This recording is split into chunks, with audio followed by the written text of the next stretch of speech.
Hello all, வணக்கம் and welcome back to my channel. எல்லோரும் எப்படி இருக்கீங்க? நாங்கள் ரொம்ப நல்லாயிருக்கோம். இந்த vlog வந்து எதை பற்றி இருக்க போகுதுன்னா, நாங்கள் ரூஃப் காங்க்ரீட் போட்ட vlog தான்.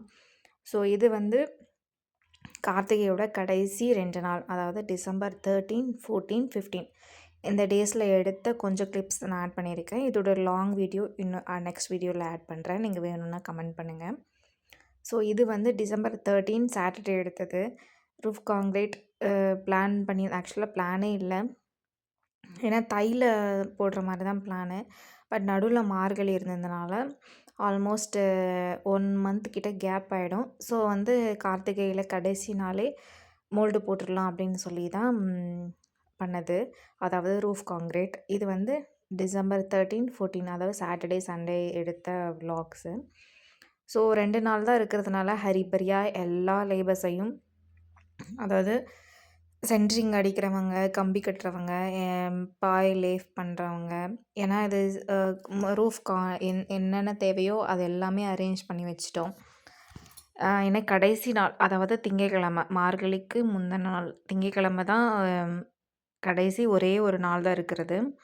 அதனால் சிவில் ஒர்க்கெல்லாம் எது எது கொஞ்சம் முடிக்கணுமோ அது ஹரிபரியாக அது முடிச்சுட்டு எல்லா லேபர்ஸையும் ஒன்றா இறக்கி திங்கட்கிழமை தான் மோல்டு போட்டோம், அதாவது roof concrete.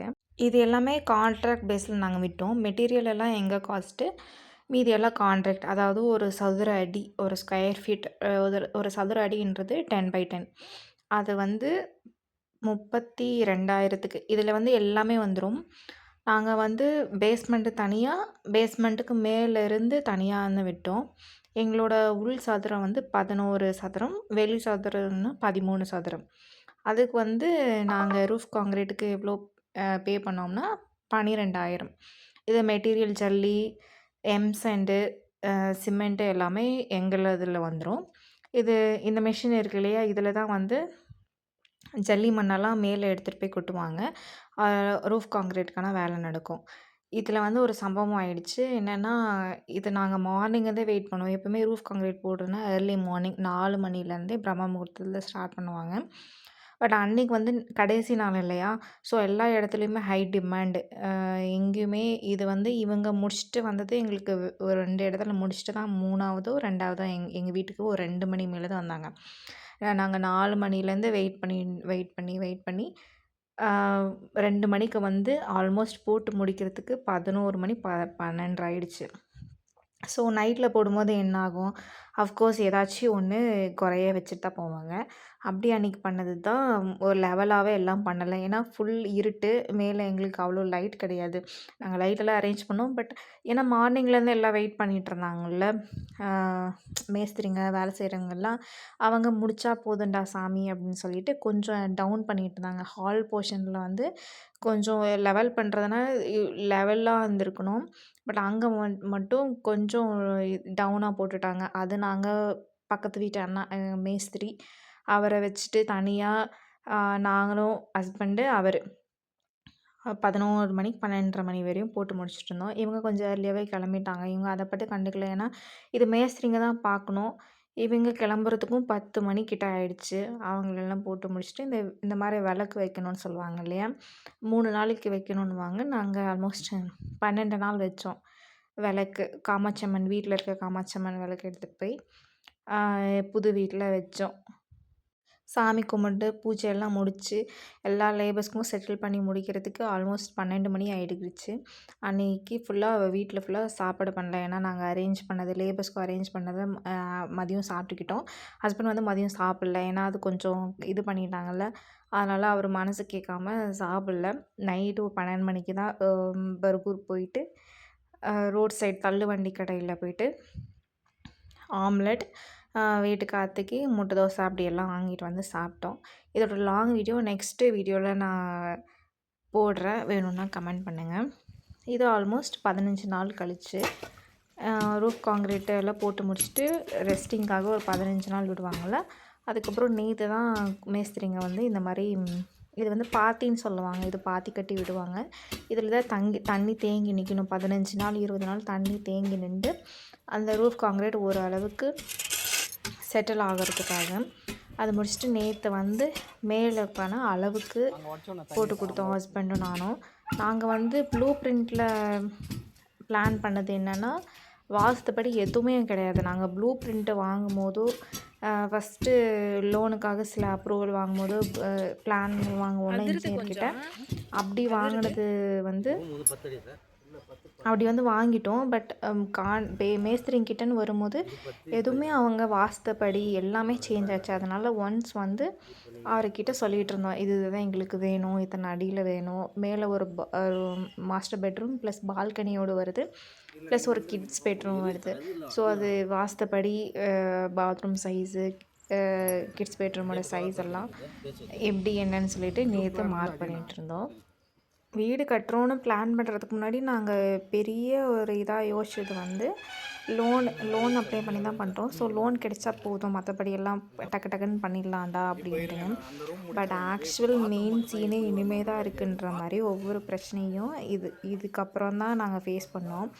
So in upcoming வ்ளாக்ஸில் நான் அதையும் ஷேர் பண்ணுறேன்.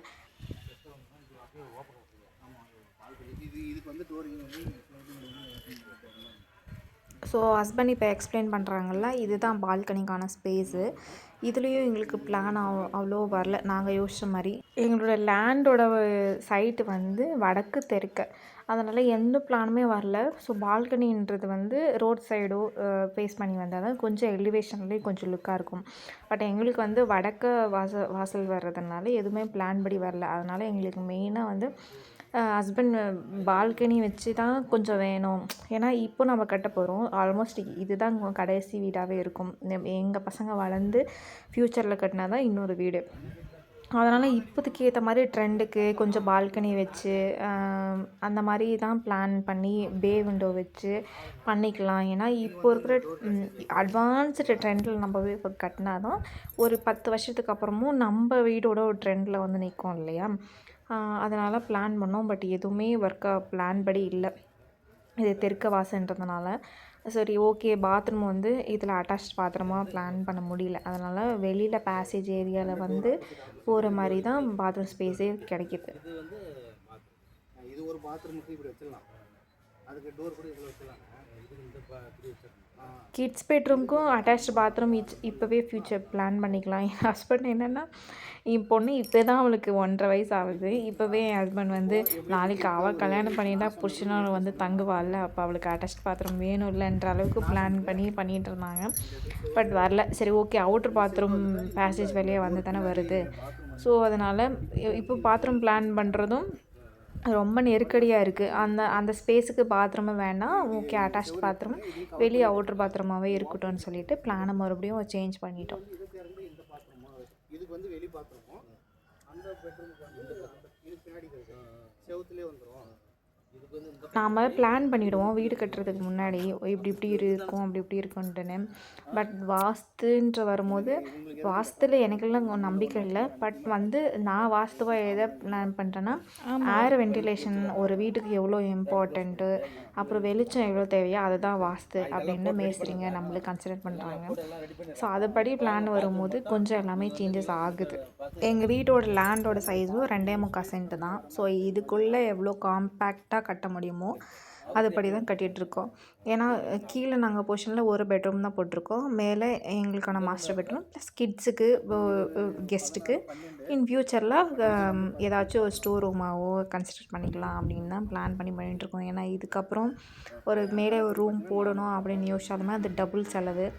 அது இல்லாமல் எங்கள் வீடு வந்து தெருவோட முக்கு, இப்போ கட்டினா தான் கட்ட வேண்டியதாக இருக்குது. ஸோ லோன் போட்டு தான் கட்டுறோம். சரி ஓகே, செலவாக பண்ணிடலான்னு சொல்லிட்டு தான் இப்போ எல்லாமே பிளான் பண்ணி பண்ணிகிட்ருக்கோம். கீழே பாத்ரூமா ஓகே. இந்த வீடியோ இதோட முடியுது. இந்த வீடியோ இது வரைக்கும் பார்த்ததுக்கு ரொம்ப நன்றி. உங்களுக்கு ஏதாவது டவுட்ஸ்னால் கமெண்ட்ஸில் கமெண்ட் பண்ணுங்கள், நான் ஆன்சர் பண்ணுறேன்.